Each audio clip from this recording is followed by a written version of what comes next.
Today I have Dr. Ismaj, and he is from Avoid Urban Decay Dental Office in San Diego, California. How are you, Dr. Israel?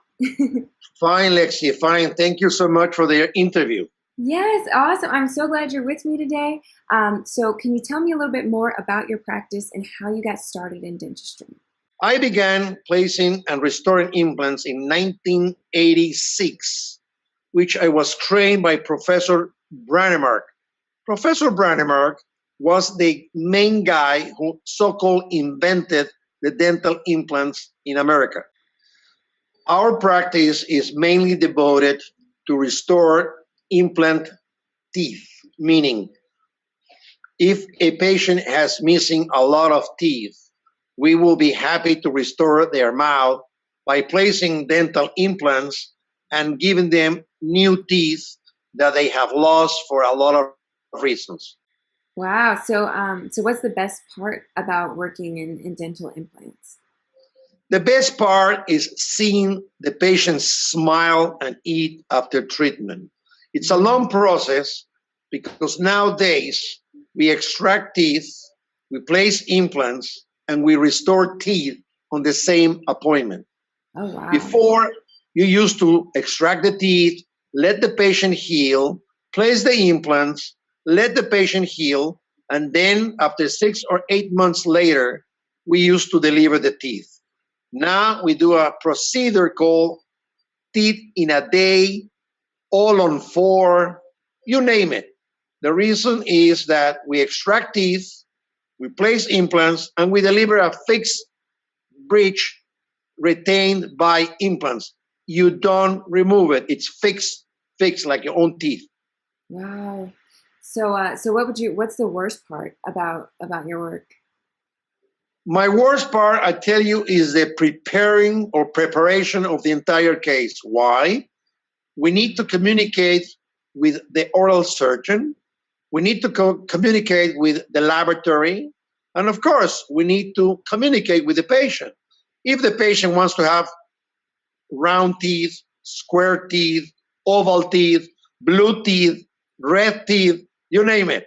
So we need to coordinate between the laboratory, the oral surgeon, myself, and the patient. Okay. That is a process that takes between a month and a half. But nowadays, thanks to the latest techniques, we do everything guided, meaning we don't guess anything. What does that mean, guided? That means that because of the CT scan and the impressions that we take from the patients, together with the laboratory and the oral surgeon, we use one single software where indicates where exactly the bone is, so we're able to place the implants in that position, and then the teeth are going to be held by those implants placed in the right position. So everything is guided. We show the patient the teeth the way they're going to look before even going to surgery. Okay. So you've been doing this for quite some time now, right? 1986 was the first case ever done in San Diego, California, by me and by Dr. Donald Garsh, who used to be the first ever oral surgeon to place Brannemark implants. Wow. How has technology changed the industry? Exactly. Before, let me give you an example. 6, 7 years ago, it used to take us 7 hours to do the surgery. Nowadays, with the aid of the laboratory, and because everything is guided, we do everything in 2 hours. 2 hours. Wow. That's I can't imagine, because you said you remove them and then you replace them all within that 2 hours. Correct. We extract teeth, we place implants, we deliver a fixed retention bridge held by the implants in 2 hours, everything on one appointment. Transitioning a little bit, which age demographic do you find the hardest to work with? Like, do you even see millennials or kids? I tell you, it's been our experience to deal with the public, and we will, in this office, in essence, we kiss their hands to every patient who walks by the door. Why? We live from them, one. Number two, we are very happy to try to bring them back to life. So nowadays, the age bracket between 1 and 35, young professionals, they have no money, they depend on their parents, they depend on the limited insurance that the employer gives them, and they have no money. The 35 to 45 bracket, they have the money, they hesitate to do it because they don't know what else are they going to need the money that they have. Bracket from 45 up, they say, when do we start? Okay. So it's easier to work with the older patients, but you still try to build that self-esteem and everything in the younger patients because the need is correct. Not only that, also the age bracket 45 and up or 55 and up, they have either lost a few teeth, they are wearing dentures. Okay, so they are very uncomfortable, and they want to go ahead with the treatment. Okay.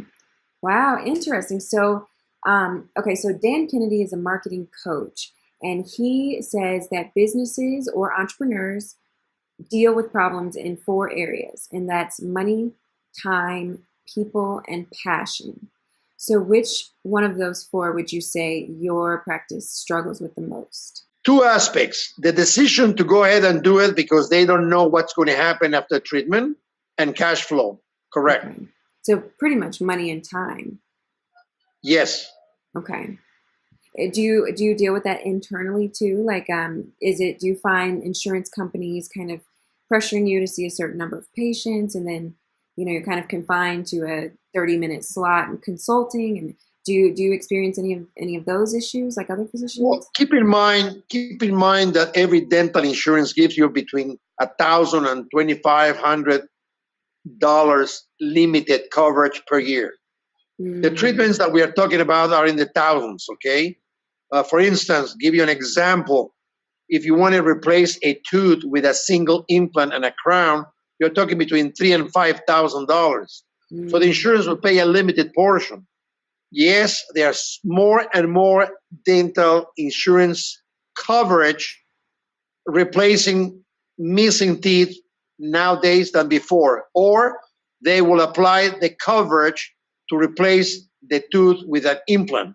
But there is a limited coverage. Sometimes they want to pay 80%, 50% of the actual fee of the implant, so the patient comes with the balance.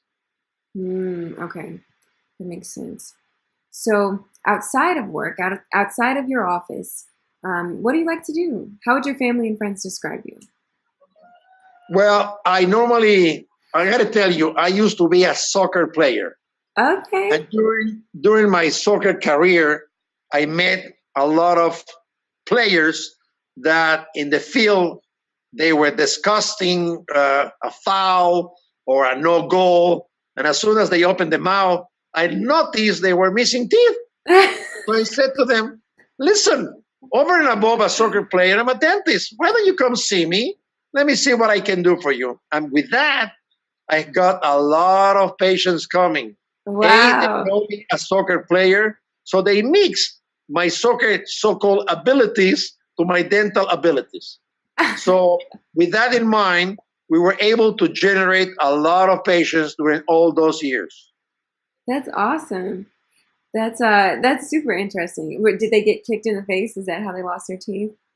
Well, no, I used to shoot. Instead of shooting to goal, I shoot to their faces and say, oh my God. So they open the mouth and say, oh my God, you're missing a tooth. Wow. Let me tell you, nowadays, Lexi, a professional dentist, a physician, you have to make those patients your friends. Okay? Why? Because trust. If they trust you being their friends, they will follow your instructions and they will do whatever you suggest for them to do it. In the old days, every dentist, every physician, good morning, good evening, how are you, goodbye. Not anymore. In this office, we aim towards the patients tremendously. We contact them the day before their appointment to see if they are still on the book. Number 2, after treatment, we call them the same day to see how are they doing, or the very next day, if they're swollen, if they need anything. We are in constant communication with the patient. We just don't collect our money, give them the teeth, and we say goodbye. We don't do that. So, like, what are you most passionate about in life? Okay, before going to bed, I go to my head and I said to myself, who are we going to see tomorrow? So we're going to see Dr. Mrs. A, Mrs. B, Mrs. C. I am preparing myself mentally at 10 o'clock in the evening to see what are we going to do with each patient. As I arrive to my office, I arrive at 6:30 a.m. every day. Our first patient is being seen at 7 a.m. My staff comes here at 6:45. All right. So by then we know exactly what are we going to do with every patient. Why? We have a meeting between 20 minutes and 15 minutes to see who is coming that day and what do we need to do to that patient. So we are all prepared. Wow. Have you been doing that for like 30 years? Like mentally training yourself at night? Go up. Between graduate in 1973 to 2018, it's almost 40 plus years. So yes, wow. We have been doing that ever since day one. You see, this is not a YZ profession. No. Being a dentist is an obligation by me, by my staff, to serve the patients. If we do that, trust me, we have tremendous amount of follow-up because, again, we aim for the patient, we treat them as friends, and we care about them. That's amazing. So do you have any other long-term goals? Like what haven't you achieved yet that you just must achieve in your lifetime? When we first delivered the first cases in 1985, each and every one patient that we delivered the case, I was crying with them for happiness, okay? So after so many happy patients being alive, eating and enjoying life, we have developed like a friendship, like I said to you, and it makes me very happy, very, very happy that my goal has established by pleasing the patients. Not only that, me, my staff. So my goal has been achieved. Make them happy, make them life again, and they are enjoying life. And when I face them socially, they have every one of compliments in front of other people saying, thank you, doctor, thank you. They don't mention that they replace the teeth because, they're ashamed to say, I have new teeth, but they're extremely happy, and that makes me very happy. Wow. I love that. You've achieved it. You're the first person in the series that has said they've achieved their goal. Lexi, it's not about money, everything, okay? It's about friendship, human being, and being able to give back what dentistry has given me. I love that. So where can viewers find you online? Well, our name of the office is Avoid Urban Decay. Online, they can find us on the website of avoidurbandecay.net. That's our webpage. Thank you so much for doing this interview with me. I look forward to keeping in touch with you. Thank you so much for your kind words, Lexi. Thank you for your interview. And thank you again. Did I say that right? Ismaj. Ismaj. Say Jose. Jose Ismaj. Okay. Ismaj. Very good.